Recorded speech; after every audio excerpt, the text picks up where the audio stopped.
स्वः तत्सवितुर्वरेण्यं भर्गो देवस्य धीमहि धियो यो नः प्रचोदयात्. Om Shanti Shanti Shanti.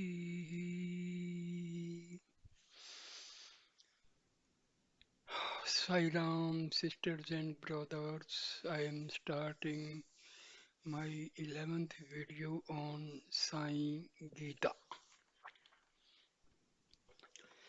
I start. Embodiments of love. Arjuna had achieved great strength of renunciation at the time when he surrendered himself and was ready to receive the Gita teachings. At that point, he had detached himself from the world and attached himself firmly to the transcendent principle manifested before him in the form of Lord Krishna. Such detachment from the world and its objects and attachment to the divine principle, which is your true essence, must become your goal also. This is the destiny of every human being. In the course of your spiritual evolution, you will, as will every other individual in time, develop renunciation and dispassion towards the objects of the senses and at the same time develop an intense aspiration to realize the Atma within. Sense control, the foundation for self knowledge. If you were to construct a house, even a simple and ordinary one, would not you take great care to lay a proper foundation? If that is true for a little house, then how much more care must you take in laying down a solid foundation for the great treasure house of self knowledge? It is to provide such a foundation that Krishna, in his teachings to Arjuna in the Gita, emphasized the need to control the senses by developing a strong detachment from the objects of the world. This is an essential requirement for building up a solid foundation. If the foundation is not strong, the mansion of such self knowledge will not last long, it will soon collapse. Renunciation does not spring up suddenly to become the foundation of self knowledge. Such a strong detachment does not just happen on the spur of the moment. This quality must be steadily developed and practiced together with devotion and sense control. If you want to light a lamp, you will need oil, a container to hold it, and a wick. In the same way, in order to light the lamp of wisdom, there is a need for detachment, devotion, and control of the senses. Detachment can be thought of as the container and devotion, the oil. Sense control may be compared to the wick. If you bring these three elements together, the Lord Himself will come and light the lamp of self knowledge inside you. Before lighting this lamp in the heart of Arjuna, Krishna told him that he first had to establish complete control over his senses. Such a strict control over the senses is not something which can be achieved by most people. Even if they were to make an effort in this direction and achieve some measure of sense control, ordinary people would not continue with these efforts because they would be convinced that by giving up sense enjoyments, their very life would come to an end. They consider sense enjoyments as the only true source of happiness. This is what they experience day after day. But the unbounded joy of self knowledge is something they have not experienced ever once, even once. When you have a bird in your hand, would you let go of it and try to catch the two birds which may or may not be hiding in the bush? Reasoning in this way, they consider it madness to give up the sensory enjoyments which they enjoy every day in order to gain the bliss of the Atma. through self-knowledge and experience which they have never known. Sense enjoyment is an illusory joy. It is for these reasons that you will find many people criticizing the doctrine of detachment and control of the senses which is taught in the Gita. They say it is not really useful and applicable for ordinary people in their daily lives, but this criticism arises because they are ignorant of the real process that is taking place.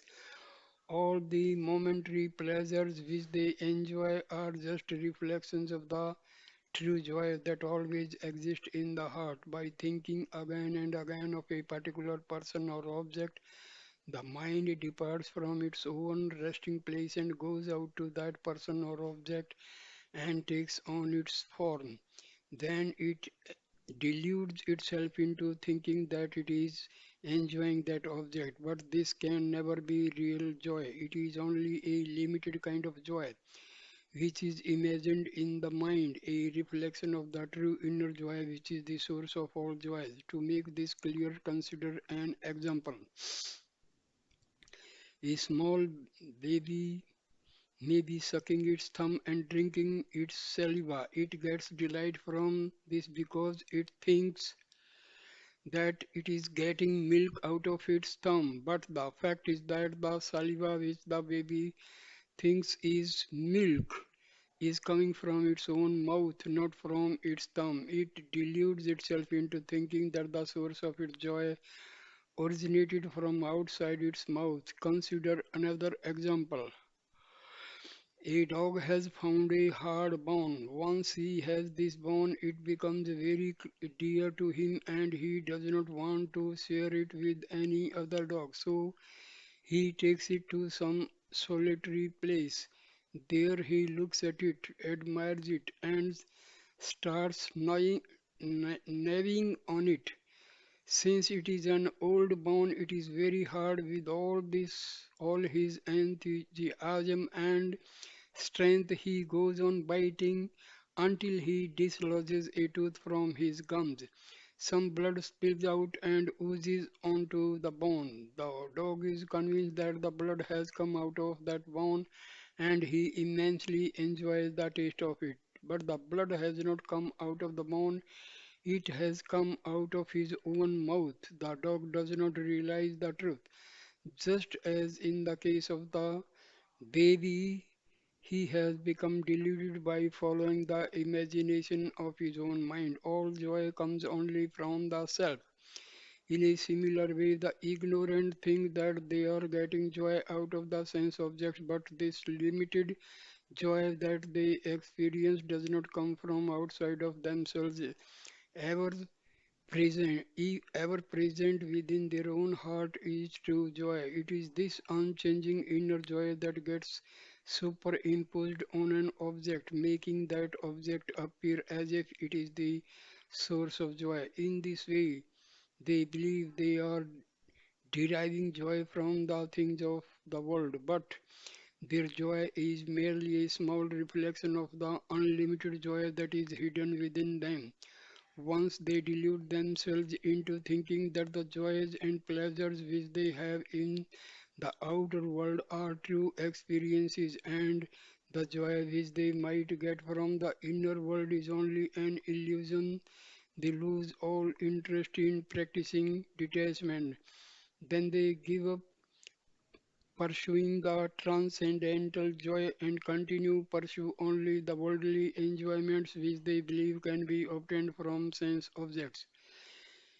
If an object truly gave joy, then everyone would experience that joy to the same extent. If the joy were really inherent in the object itself, then the joy derived from that object should be the same for all people.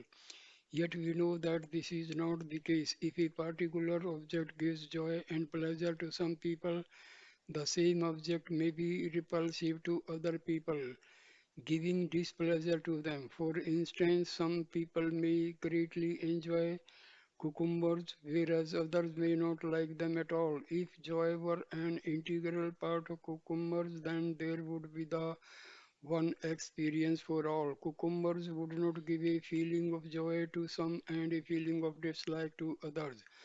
Why is there this difference in reaction between different people? Why are there things which you may like that are disliked by others? It must mean that the joy you experienced was not directly associated with the object, but that this joy came from within.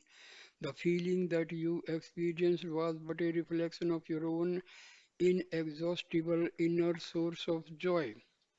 Sense objects can only give temporary joy.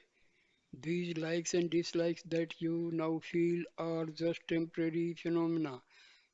They are not permanent. Consider for a moment that at some time you felt very hungry. Now suppose that you were served some food which you found very tasty. What made this food so delicious?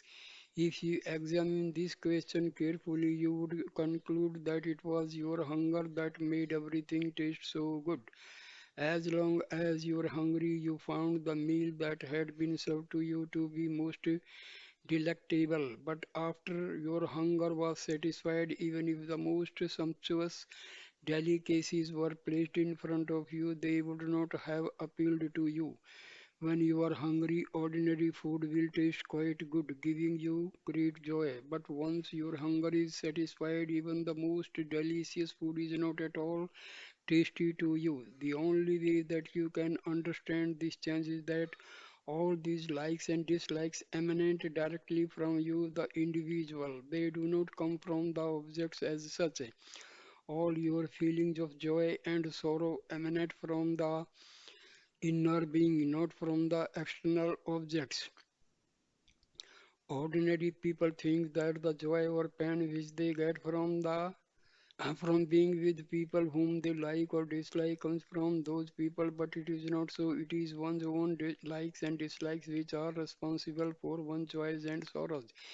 It may be observed that when people have a strong liking for others, holding them very dear, then whatever be the attitude or the actions of that person, they will still like them all the same. What is the reason for this unshakable fidelity, this affectionate regard one may have for another person despite a number of unsavory things which that person may be saying or doing?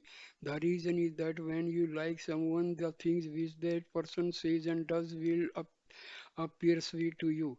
When you consider a person as very dear to you, then you feel that you love that person very much. This quality which you call love is really a feeling of attachment in you that you are directing towards the other individual. In such an attachment, both the love and the joy which appear to be present originate only from you, whether or not the other person has similar feelings. The feelings which you actually experience come from within you only. They are not a part of the other person at all. A similar thing was told by a great sage to his wife in the ancient scriptures. The sage said to his wife, "Dear one, you do not love me for my sake but for your own sake. Everything you love and hold dear, you love only for the sake of the Atma. Your highest self, the Atma, is the dearest of all, and it is for its sake that someone is dear to you. These feelings you have for others are all just manifestations of that great love you feel for your own true self. Body consciousness tends the pure love of the self.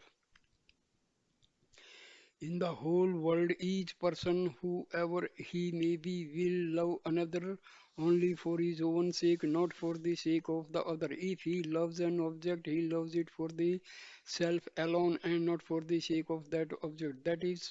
That self is the Atma, the true self. But when the pure love of the Atma becomes tainted with body consciousness and the senses hold sway, attachment and selfishness arise. This inevitably leads to sorrow. The body is impermanent, death is certain for all. Even if someone were to live for 100 years, he would still have to face death one day.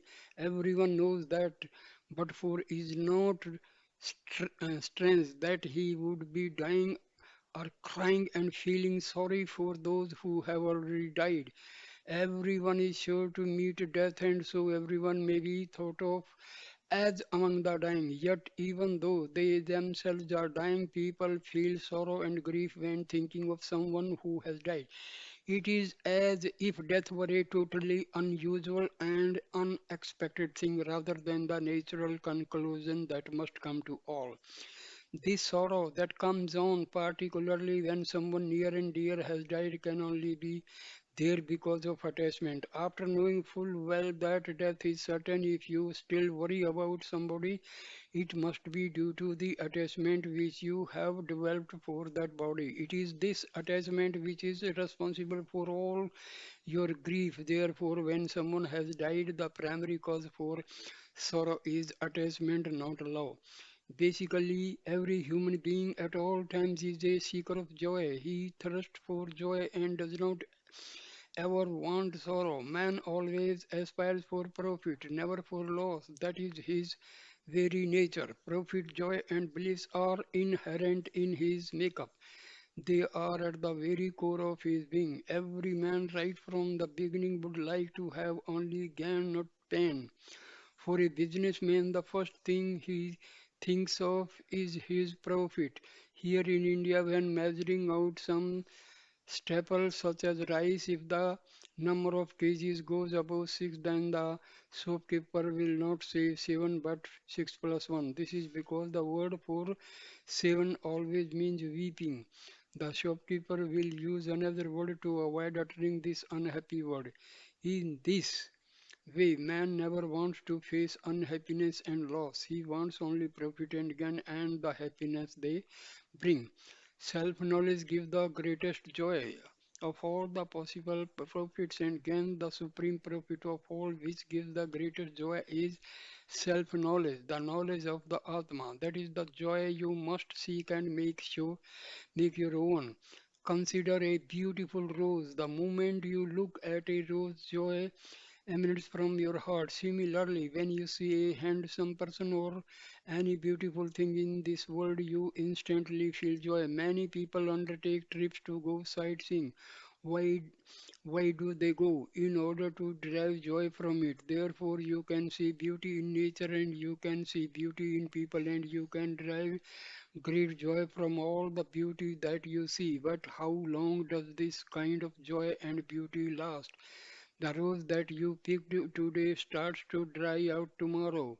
Then its beauty gets lost. The moment the beauty fades away, the joy that you previously derived from it also subsides. It is the same with the different stages of life: childhood, youth, adulthood, and old age. Childhood may be said to reflect divinity. During early childhood, the individual does not suffer much from hatred, jealousy, anger, and so forth.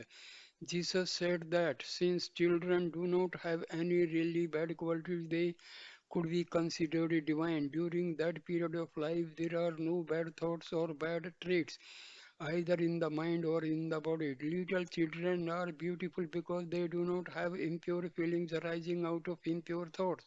As they grow up, they gradually develop tainted qualities. The moment such negative qualities grow, the beauty of the small child fades away. Therefore, it is the coming in of impure thoughts which lead to impure words and impure deeds, which then result in the child losing its beauty. Beauty and joy. We see that the beauty possessed by a person is transient. It gradually fades away and therefore it cannot give permanent joy. Even a newborn donkey is very beautiful, but gradually as it grows, it develops a big stomach, gets a splotchy coat and becomes ugly to look at. As long as there are no negative qualities, everything looks beautiful. But whoever the person or whatever be the science object, you will find that its beauty is limited and therefore the joy derivable from it is limited. Joy and beauty always go together. What is the one principle which has permanent joy and permanent beauty? Within itself, it is the Atma. It never changes. It has no modification. In fact, it has no form at all. Beauty and joy are its form. Although joy naturally emanates from the core of your heart, You think that you are deriving joy from the sense objects and the sensory organs, but this is not so. All joy comes from within you, and you have deluded yourself into thinking that it comes from something outside. The scriptures speak of the ethereal joy that emanates from the heavenly world of the Creator, the joy which can be experienced through the contact of the senses with the sense objects is extremely small when compared to that creative joy.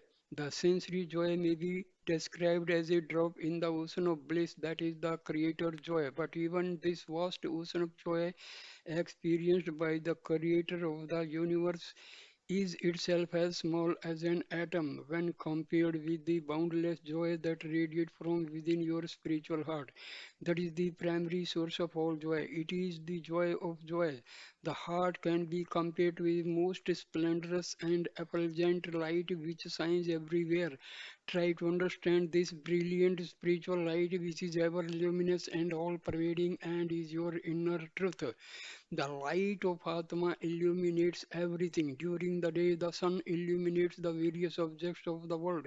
At night, the moon plays a similar, though lesser role. Therefore, you can declare that it is the sun and the moon that are responsible for the luminous nature of the world and its objects. But during the dream state, you also see various things. Where are the sun and the moon in that state? The sun that you see in the daytime during your waking state is not there in the dream state, nor is the moon there, nor is any other source of light visible there to illuminate the various objects that you can see an entire world, namely the world of the dream. What is that? What is that illuminates that world? In the deep sleep state, there is absolute darkness. There is neither knowledge nor wisdom in that state, but how do you know that it is dark? What is that enables you to apprehend this darkness? The deep sleep state has been described as the unconscious state. The dream state has been described as the subconscious state. The waking state has been described as the conscious state. There is a fourth state which transcends all these other states. It may be described as the superconscious state. In the superconscious state, you are able to see everything, everywhere, and enjoy bliss supreme. What is the light that illuminates this bliss state and permits you to experience this unmitigated joy? That light is the effulgence that emanates from the Atma. It is this light which illuminates all the other states as well as enables you to see them. In the Vedas, the sages have spoken of this superconscious state. They declared we are able to see a state which transcends the others, including the darkness of the dreamless state. Beyond the dreamless state, it is the supreme light of the Atma which illuminates the waking, the dream, and the deep sleep states. To understand this a little better, consider an example from the waking state. When you close your eyes for a minute, what exactly are you seeing? You will say that there is nothing there, only absolute darkness. But then the question arises, how is it that I am able to perceive this darkness? Since I see to see it and am able to describe it, there must be a light of consciousness which illuminates this state and enables me to see even this darkness. That light is the light of Atma. It is only through this transcendental light that all the other lights can shine. We celebrate a festival of light in which we light a candle and from that one candle go on lighting all the other candles and lamps. This first light is the basis for lighting the other. It is because we have this first light that we are able to light so many others. For living things, this first light is the divine light of one Atma. With it, all the individual lamps representing the countless individual beings are lit in turn. It is because of this divine light that the eyes are able to see. It shines from inside and illuminates all the beings. But it is not only the source of all living beings, it is also the source of all objects and all the external bodies of light, such as the sun and the moon. You may wonder, since you cannot see this divine light, how can you be sure that it illuminates all these other objects and lights? Here, the example of a battery will be instructive. You cannot see the electrical power which is in the cells, but if you switch on the current flow, you can see the light in the bulb. If there has been no electric power in the cell, you would not have been able to get any light from the bulb. The body may be thought of as an electric lamp designed by this battery cell, which is the mind. Your eyes are the bulb, and your intelligence is the switch which controls it. In this battery cell of mind, a very special type of energy derived from the Atma is stored.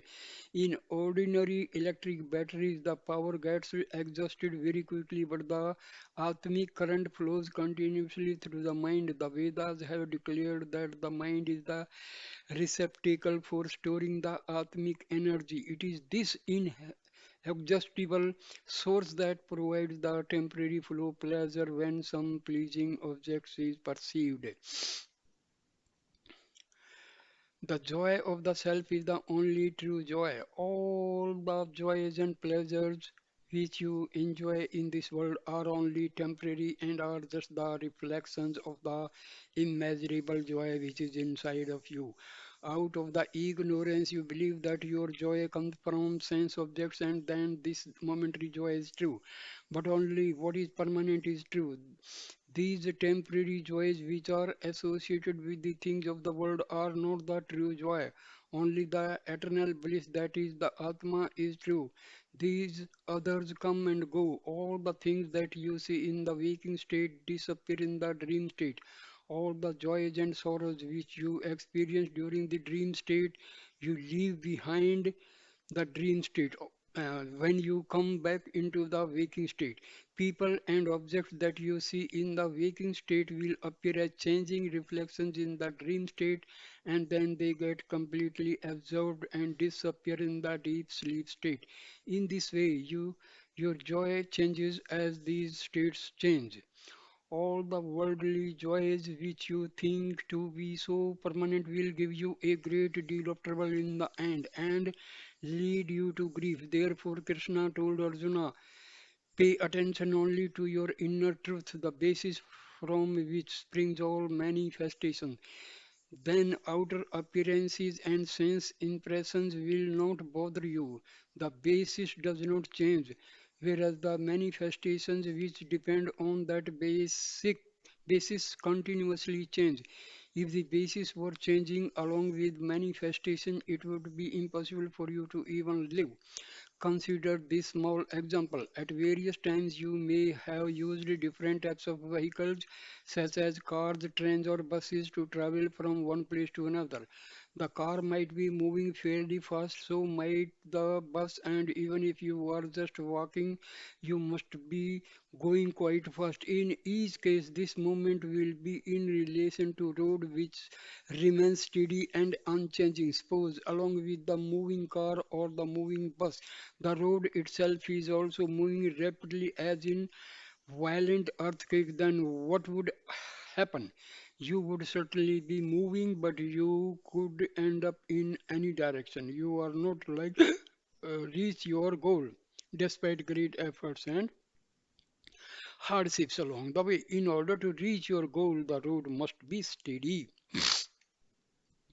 It is because of the Atmic source, the indweller of every heart is permanent and steady, that people are able to enjoy the things of the world, which are permanent and changing. But Krishna warned Arjuna, do not be satisfied with these furtive pleasures which are mistakenly believed come from the world. The world is fleeting, it is fickle and full of sorrow.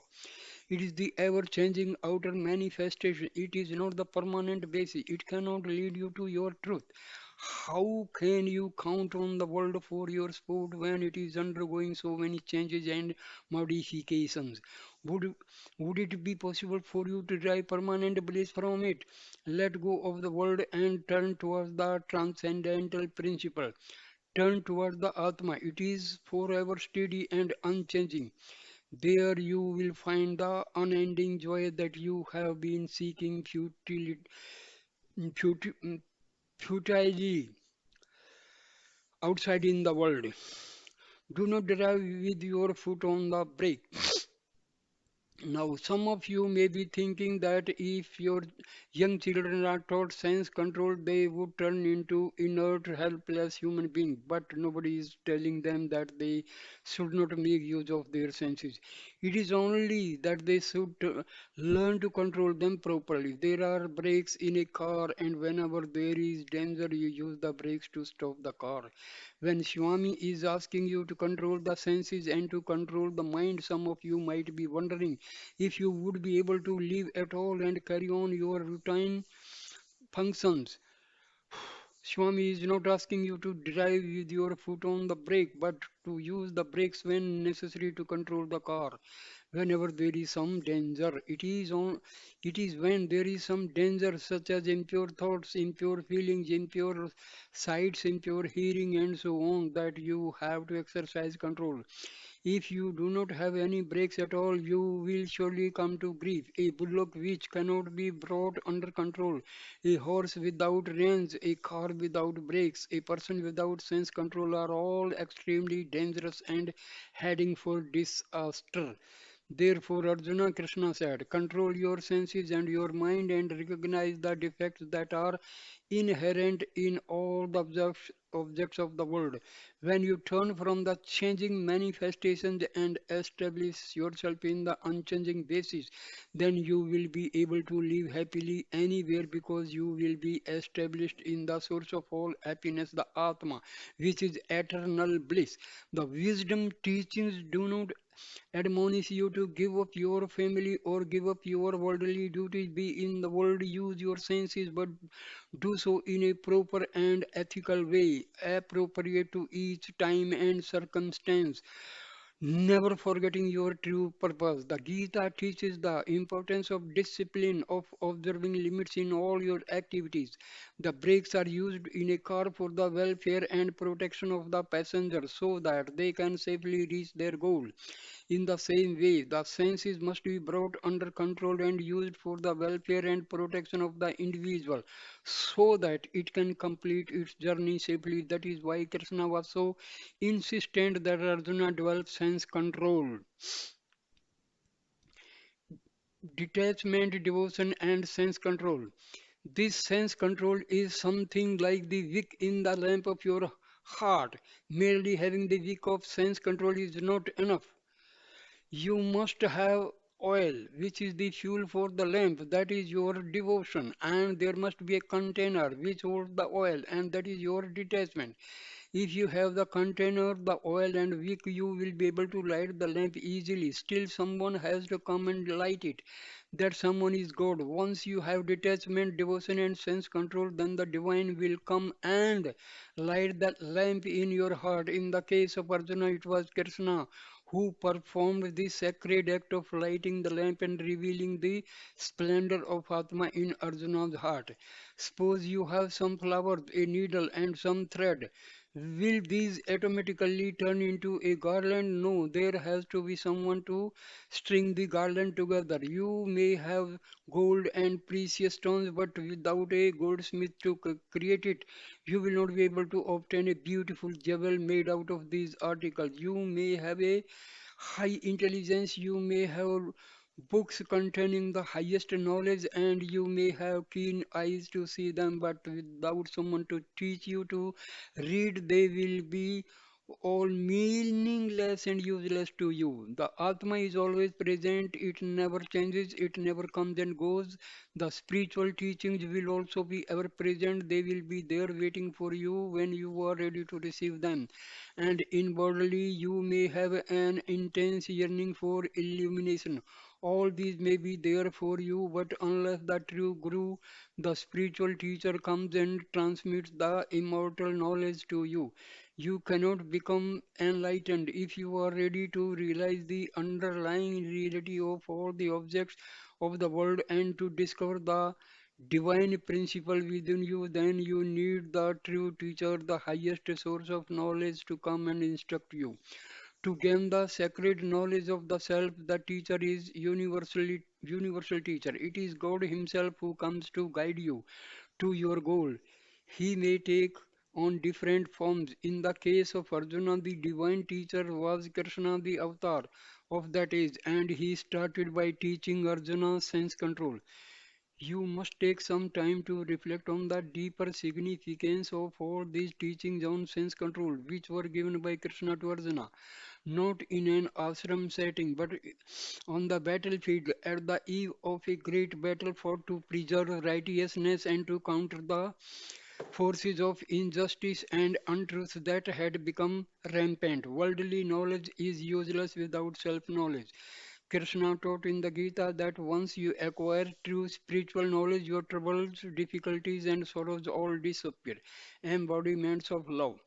As as long as you identify yourself with your body, you will be exposed to countless problems and sorrows.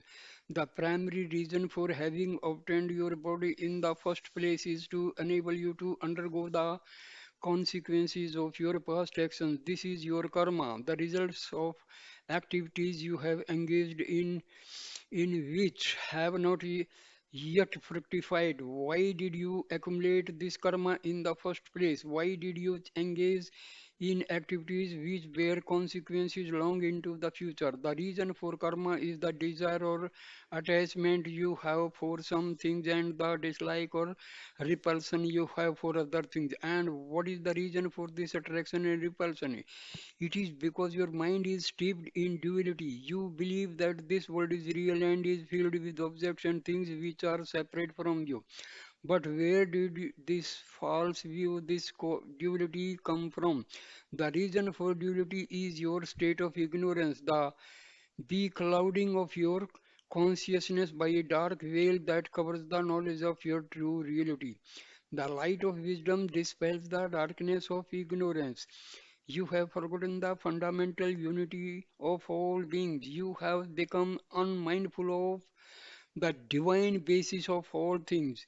You have lost sight of the Atma, your real self. It is because of this ignorance that you experience so much grief and sorrow. If you want to be free of this darkness of ignorance, you have to obtain the light of wisdom. The only thing that you can remove darkness is light. Similarly, the only thing that can remove ignorance is wisdom or spiritual knowledge. Ignorance has covered the knowledge of divinity and you are not able to perceive the truth. Just as the embers of a fire are covered by ashes, your light of truth has been covered by the ashes of ignorance, and therefore you have not been aware of your own reality. You may have the power of sight in your eyes, but if there is a cataract covering the surface of your eyes, you will not be able to see. It is only after an operation is performed that you will be able to get your sight back. Similarly, it is only after a spiritual operation is performed and the cloud of ignorance is removed that the sun of wisdom will shine freely. It is just like the sun rays beaming into a room. The moment you pull back the heavy drapes covering the window. The principle of divinity exists in everyone, so it is impossible for any person to be completely devoid of wisdom. There is no doubt whatsoever that in time the clouds of ignorance will be dispelled for all of humanity and full light of wisdom will shine forth. All will realize their divine state. When human life is infinitely expanded, it becomes the only one divine principle. Man plus infinity is divinity. When the human mind is expanded to infinity, it becomes the divine mind. It becomes the creative principle which brought forth this universe. The Atma, the self in man, and the divinity that dwells within him are one and the same. Add if infinity onto yourself and you become the divinity itself. You will have merged into the Atma. Unfortunately, having become embodied, you have forgotten your divinity, your unlimited infinity. You are aware only of your limited individuality. If you want to attain your infinity reality, you must make an enquiry into the divinity which is inherent within you. Atma remains unchanged, the individual changes. Consider a person who has built a house for himself. From the moment he completed the house, he has been considering it as his house. When he dies, the house goes to his heir, who then starts calling it his house. Suppose as time goes on, this new house owner becomes poor and has to sell the house to discharge his debts. Another person buys the house owner, the house goes to his suppose as time goes on, this new house owner becomes poor and has to sell the house to discharge his debts. Another person buys the house and begins calling the same house his house. Now, who does this house really belong to? Does it belong to the one who constructed it, to the one who inherited it, or to the one who bought it? There is no change in the house. In other words, the object remains as before. There is a change only in the persons who claim to own it. The house just continues to be there, but the claimed ownership undergoes repeated changes.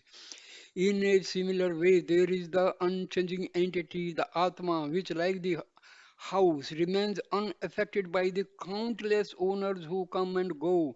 Each one claims personal ownership of this inner house, which they call I. Each one believes that I to be their own personal self, but in truth, it is the one unchanging Atma, and so this myness goes on constantly changing, but the Atma, which is being claimed as one's personal property, expressed every time one says I, remains affected by all these assertions. Is there any medicine to cure this disease of I-ness or myness? Both the revealed and the written scriptures have declared that it is the mind which is responsible for this possessive nature. It has been said that along with the five senses of perception, the mind may be considered to be a sixth sense, but it is not another sense equal to the other sense. In fact, it is the master of all the senses. The two states of the mind, pure and impure. If there were no mind, neither the motor organs nor the sensory organs would be able to function at all. For all these various senses, the mind is in the position of the controller. It acts as the bridge to the inner life of the person. You may be in a lecture hall and your eyes and ears may be taking in all that is happening, but if your mind is not there, if it were to wander off to your hometown to think over some events going on there, you would not register anything which was taking place in the hall. Afterwards, you might question your neighbor. What did the lecturer say? My mind was not here. What is the reason for your not hearing although your ears are there? What is the reason for your not seeing although your eyes are there? The reason is the mind. If your mind is absent, even if your eyes are there, here you will not be aware of who your neighbor is. Even if your ears are here and will not be aware of what is being said, the inner significance of this is that mind is the master of all the senses. All the senses should properly be subservient to the mind. When the mind is in a position of stillness, the senses will not be able to function at all. The mind has two states. One is the impure mind, which is the thinking faculty, and the second is the pure mind, which is the seat of deepest feelings, experienced as the spiritual heart. When the mind allows itself to be subservient to the senses, it is impure. But when the mind exercises control over the senses and follows the dictates of its highest inner knowing, it is pure. In other words, when the lower mind follows the buddhi, the higher mind which knows the dictates of the heart, it is pure. Impure and pure are just aspects of the same mind. In its natural state, the mind is pure. Through the thinking process and its association with the senses, the mind becomes impure. Consider a small example. The nature of a handkerchief is pure whiteness. The white color is natural to it. When you use the handkerchief, it acquires dirt and then you describe it as being dirty. After the washerman cleans it, you again think of it as a clean cloth. The dirty cloth and the clean cloth are one and the same cloth. Having acquired some dirt has become dirty cloth. Once the cloth has been washed and the dirt has been removed, it has become pure and you call it a clean cloth. You say that the washerman has made the cloth white, but really he has not made it white. Whiteness is its natural state. He has only removed the dirt. Similarly, when the mind absorbs impurities from the senses, it can be described as an impure mind. But when the senses impressions have been removed and the mind is no longer turned towards the senses, it becomes pure again. It is in this context that you can understand the meaning of these two states of the mind, pure and impure. When the mind is intimately associated with the senses, it is impure. Then it is nothing but a bundle of thoughts. It can be conceived of as the process of thinking itself. In this process of thinking revolving around duality and its polarities of attraction and repulsion, the mind gets dirty. It absorbs the impure impressions of the sense organs and becomes impure. All this at this point, it does not have any specific form. It is merely the thing which thinks. Give the mind some peace, turn it towards God. When the lower mind is free from the dirt and impurities of the senses and is turned towards the higher mind, it again becomes pure. Higher mind is always aware of the inherent divinity. When you turn your mind to the divinity, you will be able to free it from all the trouble and sorrows associated with the impure thoughts which arise from the impressions of the sense organs. Therefore, you have to make every effort to turn your mind away from the senses and towards the God. This can be described as meditation or yoga. Union with God. This is the process whereby you cleanse your mind which has become impure and again make it pure. The mind needs a certain amount of peace. Just as the body needs rest, the mind needs peace. How can the mind get peace? It is only when you can control the thinking process and slow the flow of thoughts that the mind gains some peace. The mind will always try to go out through the sense organs towards various sense objects. This then gives rise to the thinking process. If you control this tendency of the mind to go outwards and instead turn it inwards towards God, in pure thoughts will diminish. Then you will be using the mind properly and giving it some rest as well. This has been described as the yoga of constant inward directed practice. Let us look at this further. How to cross the turbulent river of the worldly life. When you are traveling on a wide powerful river, what is the most important knowledge you should possess? You should know how to swim. That comes first. That takes precedence over all other knowledge. If you go on a great river but do not know how to swim, however educated you may be, you run the risk of getting drowned. There is a story of this. A highly educated scholar had to cross a wide river to attend an important meeting. The wind and the river current were going in opposite directions, so the journey was quite slow that day. Now, Pandits have the habit of constant talking, whether it is to themselves, going on repeating verses from the scriptures, or whether it is to anyone within each earshot. On this particular day, the boatman was quietly concentrating on steering the boat in the river. This Pandit, who was the only passenger traveling in the boat, had no one else to speak to, so he started a conversation with the boatman. Do you know how to read and write? The Pandit asked. The boatman answered, No, I do not know reading and writing. You you seem to be quite a strange person, the Pandit said. In these days, in every village, the government has established schools, and you should know at least a little bit of reading and writing. Just to while away the time, this Pandit continued to speak into the boatman. Next, he asked him, Do you play any musical instruments? The boatman answered, Swami, I have had no chance to learn an instrument. Well, do you know any of the latest popular song?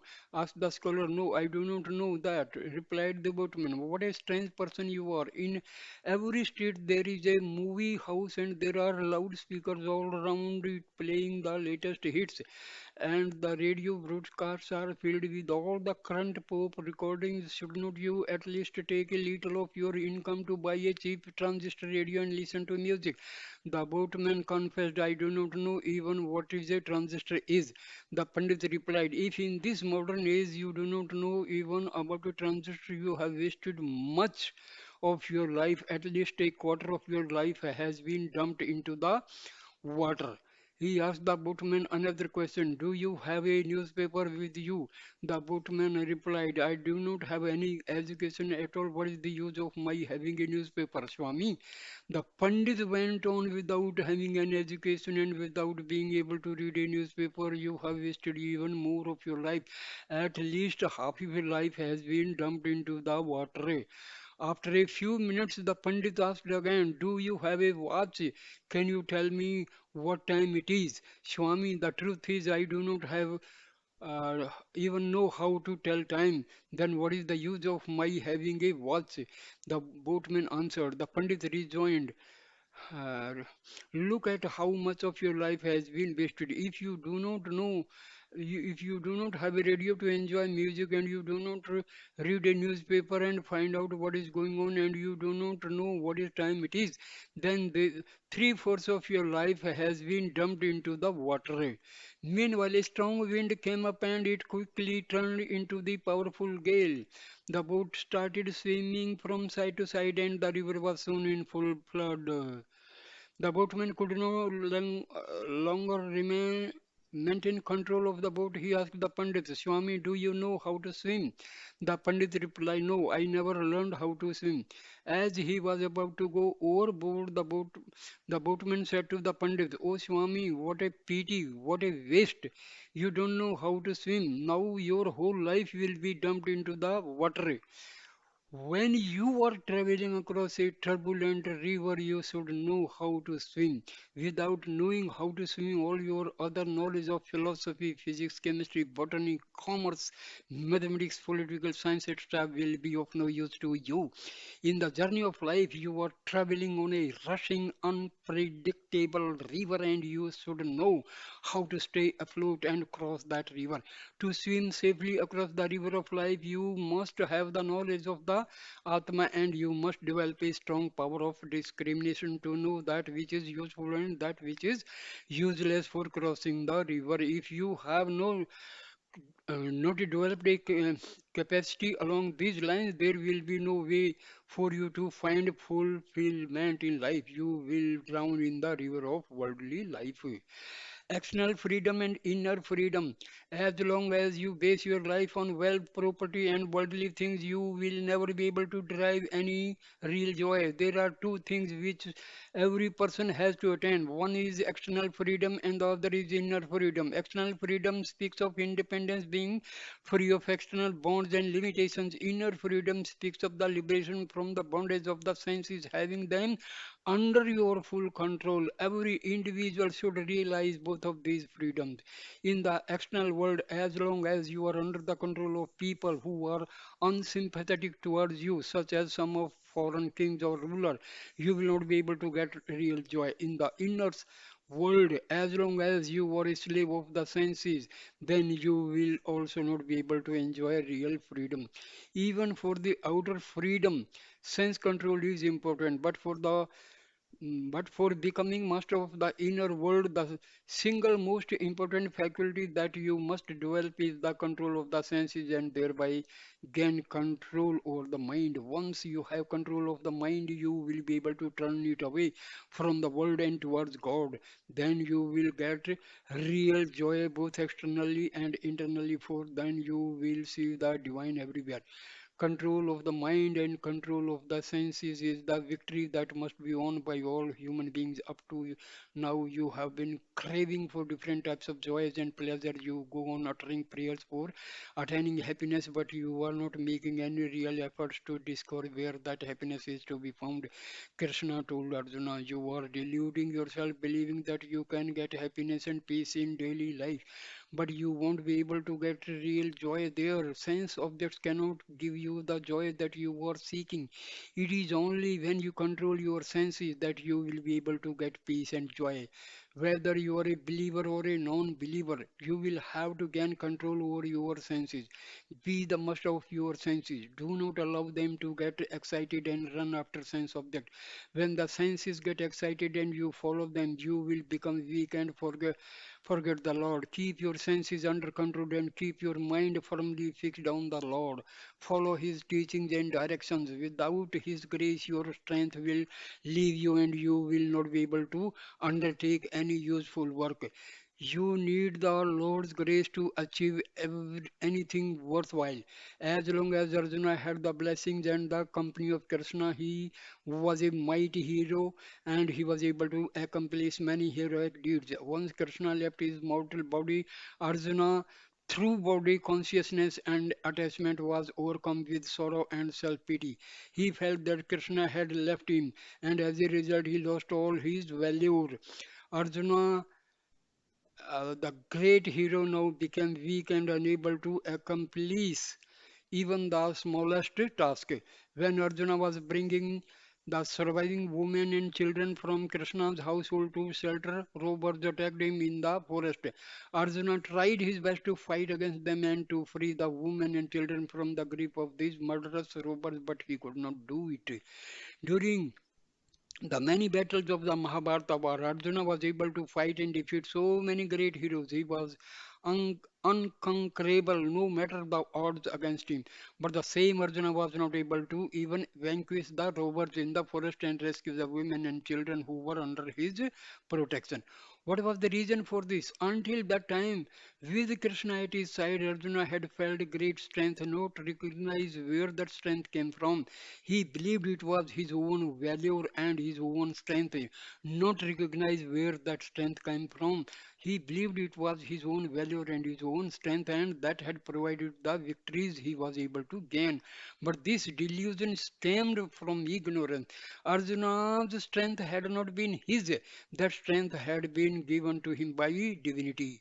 Even though a person may be endowed with divine strength, he deludes himself into thinking that the strength he has is all due to his own human capability. So it was with Arjuna. But once he lost the strength of divinity, he was not able to accomplish even the smallest thing. Man has been able to undertake many types of activities because the divinity is inherent in him and has been providing all his inner strength, sustenance, and power. Without this divine power, man would not be able to accomplish anything. Without the stamp of divinity, not even his smallest undertakings would reach fruition. That stamp is all important. Consider the following example. Let us say that you have made a beautiful envelope out of heavy art paper. You have written Swami's address on it, color full decorative script, and you have enclosed a beautiful letter carefully written with calligraphy and adorned with striking colors. The borders of this envelope are also artfully embellished with many exquisite designs. You have inserted the letter inside the envelope, you have sealed it and posted it. Yet, despite all your great efforts and skill, the letter never reached Swami. Why is that? The reason is that you did not put a stamp on the envelope. All your decorations and all your beautiful handwritings could not help in getting that letter to Swami. Even a letter which has been dropped in the post box at the college hostel will not reach the temple here l- less than a mile away without a stamp. But with a stamp on it, a letter could even have traveled thousands of miles and reached its destination. The postal department will not look at all decorations, the ornate letters, the striking colors and design. They will not pay any attention to all your beautiful artwork. They will only look at the address and check to see if the envelope has the correct stamp. So what was most needed was for you to procure a lamp, stamp and properly place it on the envelope. God's grace is earned through purity of the heart. As in the example just given, God will not pay attention to all your elaborate efforts unless you have addressed your efforts correctly and have procured the stamp of divinity and affixed it onto your work. How do you obtain that stamp? Through purity of the heart, by bringing all your efforts in alignment with noble values. God does not care for for all your scholarship, your accomplishment, your wealth and position. Worldly minded people will have their eyes on that, but not God. God only looks in your heart.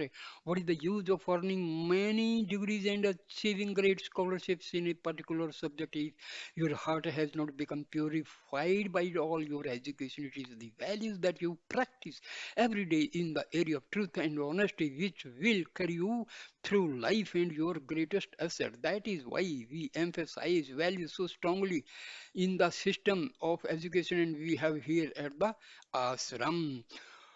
Would a hungry man have his hunger satisfied if you just showed him some different types of delicious food? Would a poor man be freed from poverty if merely heard stories of great wealth? Would a sick man be cured if we just described to him the various medicines that could make him well? No, in the same way, if you merely listen to the great teachings of the Gita, you would not be able to derive much benefit from them. You have attended many discourses and you have heard many great truths expounded. Now you must put into practice at the least one or two of these truths, then you will be able to experience real joy. For your efforts to succeed and be truly worthwhile, you need the stamp of divinity. Purity of heart will earn for you that stamp. This means practicing the noble values that the Gita has been teaching. But even before these values can be put into practice, you will have to control your mind and turn it one pointedly in that direction. This can be happen only if you master your senses.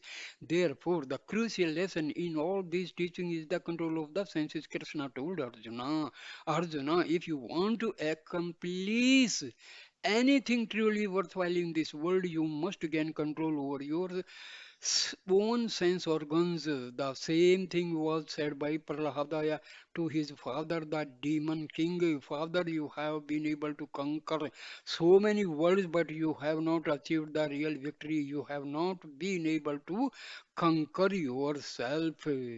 So, I end this video here. Thank you, my dear Sai brothers and sisters. Please like, comment, and share the video and